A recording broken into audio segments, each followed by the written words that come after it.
여러분 안녕하세요. 찾아가는 새벽기도 시카고 예수사랑교회 조선영 목사입니다. 오늘도 변함없는 주님의 은혜와 평강이 저와 여러분의 삶의 종일 풍성하기를 기도합니다.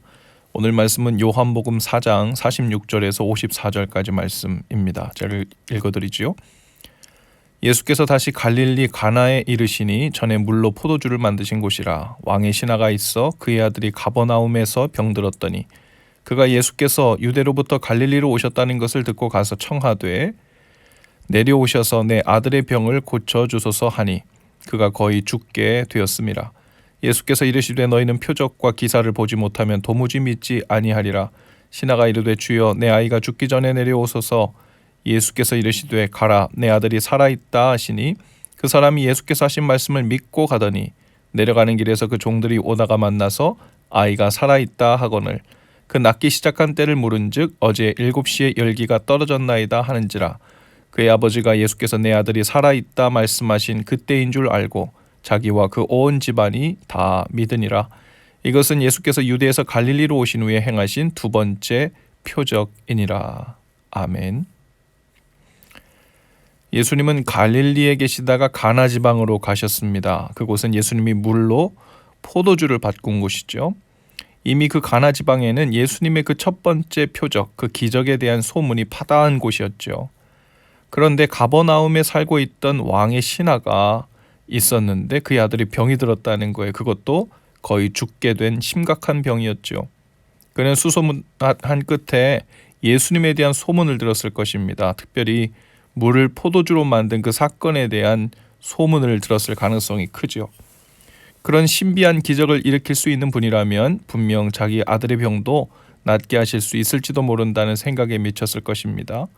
그래서 그는 가버나움에서 가나까지 거의 백리길 약 40km나 되는 곳에 계신 예수님께와 아들의 병을 고쳐달라고 간청하죠.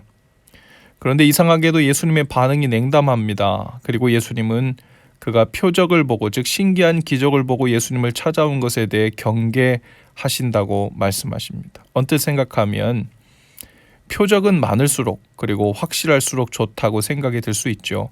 믿을 만한 증거가 확실하다면 믿지 못할 이유가 없지 않겠나. 우리가 정말 큰 믿음을 갖기 원한다면 그것은 전적으로 하나님께서 우리에게 믿을 만한 표적을 얼마나 확실하게 보여주시는가에 달린 일 아닌가 하고 생각될 수 있습니다. 그래서 우리가 보통 그러죠. 하나님이 지금 내 앞에 당장 나타나시면 보여주시면 난 확실히 믿겠다고. 그렇게 말씀하시는 분들을 많이 봐요. 그런데 실상은 그렇지 않다는 거예요. 표적과 기사를 보고 예수님을 믿는 믿음, 즉 표적 신앙은 엄밀한 의미에서 믿음이 아닙니다. 그들은 표적이 있으면 예수님을 믿는다고 생각하지만 표적이 없으면 예수님을 믿지 않습니다. 그러니 그것은 표적, 즉 내 판단에 신빙성이 있다고 판단되는 가능성만큼만 신뢰를 유지하는 것뿐이지 엄밀한 의미에서 믿음은 아닌 거죠. 보통 그런 경우에는 더 확실한 표적을 보는 것이 신앙생활의 목표가 됩니다. 표적을 행하시는 예수님이 신앙생활의 목표가 되지 못하죠. 가장 큰 착각은 자신이 놀랍고 신비한 기도응답을 많이 받았고 표적을 많이 체험했기 때문에 그것에 근거하여 하나님을 믿어볼 만하고 느끼는 상태가 지속되는데 그것을 믿음이라고 착각하는 것이 문제예요. 그러한 신앙은 자신의 욕심의 기초에 있습니다.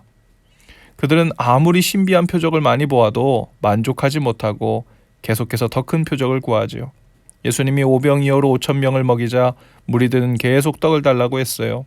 그 후에 예수님이 떡을 주지 않고 말씀을 주니까 그들은 다 떠나버렸습니다. 예수님의 능력이 떨어진 것 같으니까 더 이상 믿을 만하지 못하다고 생각한 거죠. 그래서 그들은 표적을 보아도 만족함이 없고 예수님을 떠납니다. 또 예수님이 표적을 주시지 않아도 떠납니다. 표적이 있어서 마음이 설레는 동안에는 믿음이 있는 것처럼 소리도 지르고 환호하고 큰 믿음을 가진 것처럼 굴지만 실은 그것이 예수님에 대한 믿음이나 예수님의 말씀에 대한 믿음이 아니라 표적에 유효한 기간만큼 붙어 있었던 것뿐이라는 겁니다. 표적 신앙을 갖는 사람들의 마음속에는 하나님이 계시지 않습니다. 더 놀라운 기도응답과 더 신비한 기적만 줄을 서고 있을 뿐이죠. 문제는 표적은 표적으로만 끝나고 예수님과 인격적인 관계 형성으로 이어지지 못한다는 거예요. 예수님과 인격적인 관계가 형성된 증거는 바로 그분의 말씀을 신뢰하는 것으로 나타나죠.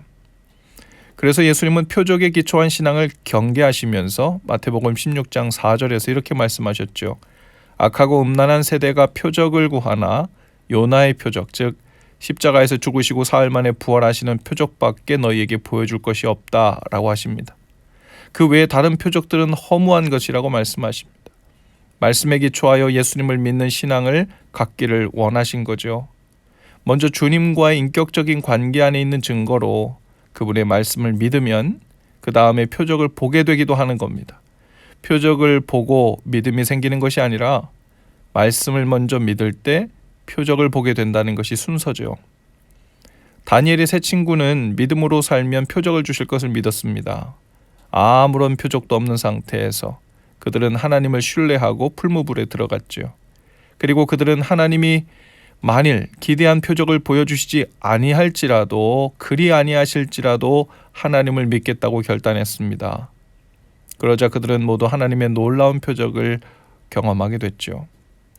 49절에 보면 신하가 가로되 주여 내 아이가 죽기 전에 내려오소서. 예수께서 가라사대 가라 내 아들이 살았다 하신데 그 사람이 예수의 하신 말씀을 믿고 가더니 라고 했어요. 신하는 예수님이 거절하시는 말씀을 듣고서 소문을 듣고 표적에 기초했던 신앙을 회개했습니다. 이제는 예수님이 표적을 보여주시지 않아도 신뢰합니다. 그 증거로 예수님께서 말씀만 하셨어요. 백리길이 떨어져 있는 그곳에 거짓말해도 그만인데요. 사기를 쳐도 그만인데 내 아들이 낳았다라는 이 말을 듣자마자 그 아이가 자신의 아들이 만일 그 말을 믿고 갔는데 낳지 않았으면 그 먼 길을 오가는 동안에 이미 너무 늦어버릴 것 아닙니까? 그러니까 그러지 말고 꼭 저와 같이 가셔서 아들을 낳게 해달라고 말했을 거예요. 그런데 내 아들이 낳았다라고 말씀하시는 그 말씀을 믿었기 때문에 그냥 뒤돌아온 겁니다. 그 신하가 예수님의 말씀을 믿은 그 믿음으로 인해서 놀라운 일이 벌어지기 시작합니다. 이 신하는 표적 신앙에서 말씀을 신뢰하는 그 인격적인 신뢰의 관계로 전환이 되었던 거죠. 얼마나 많은 사람들이 예수님을 믿는다고 하면서도 마치 이 신하의 첫 모습처럼 그저 표적을 구하고 기도 응답을 보기 원하고 역사가 일어나는 것을 보기 원하는 수준에 머물러 있는지 몰라요. 그 증거는 그 표적이 충분히 보이지 않을 때 실망하고 실족하는 것으로 나타납니다. 이번엔 확실한 기적을 체험할 줄 알았는데, 확실한 기적을 볼 줄 알았는데 실망이라는 것입니다. 이번엔 공들인 기도가 응답되나 했는데 실망이라는 것입니다. 마치 사람들이 예수님께 대하여 오늘도 오병이어의 기적 같은 수준의 표적을 주실 줄 알았는데 실망이라며 마음을 접고 예수님을 떠났던 그 모습과 흡사하죠. 그런 상황이 우리의 마음에서도 얼마든지 일어날 수 있습니다. 그리고 일어나고 있죠. 주님을 믿는다고 하는 것은 표적을 구하는 것이 아니라 주님의 계획을 신뢰하는 것이고 그분의 말씀을 신뢰하기 때문에 그 말씀대로 순종하며 사는 것으로 그 믿음이 드러나죠. 다니엘의 세 친구처럼 표적이 나타나지 않아도 진리의 말씀을 따라 살겠습니다 하고 마음을 정하는 것이 믿음입니다. 그렇게 말씀을 따라 살기로 마음을 정하고 살다 보면 표적을 만날 수도 있고 만나지 못할 수도 있어요. 하지만 괜찮습니다. 만일 표적이 없다면 그것 또한 하나님의 뜻 안에 있는 것이라고 믿는 믿음이 있기 때문에 평안이 있을 것입니다. 오늘 우리의 믿음을 점검해 보실 수 있기를 바라요. 요즘 내 믿음이 좀 식었다고 느끼거나 신앙이 좀 미지근해졌다고 느끼는 이유가 예전처럼 신기하고 놀랄만한 표적을 본 지가 오래되어서 그런 것이라고 여겨진다면 그것은 표적을 구하여 믿음을 복구해야 하는 문제가 아니라 우리의 믿음이 방향을 잘못 잡은 위험한 증거입니다. 그러니 말씀을 신뢰하며 사는 믿음을 갖게 해달라고 구해야 하죠. 누군가의 인격을 신뢰하는 증거는 상황이 어떻든 간에 그 사람의 말을 믿는 것으로 나타납니다.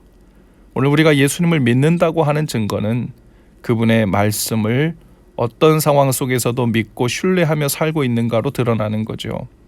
표적을 구하는 믿음에서 말씀을 믿고 신뢰하며 사는 참된 믿음의 삶으로 들어가시는 저와 여러분 다 되실 수 있기를 주님의 이름으로 축복합니다. 기도합시다. 주님, 표적이 아닌 주님의 말씀을 믿고 신뢰하는 믿음을 주옵소서.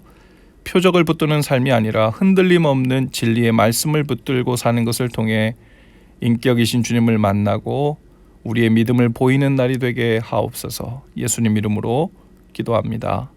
아멘. 여러분 오늘도 예수 사랑으로 화이팅입니다. 내일 아침에 복된 주일 되시고요.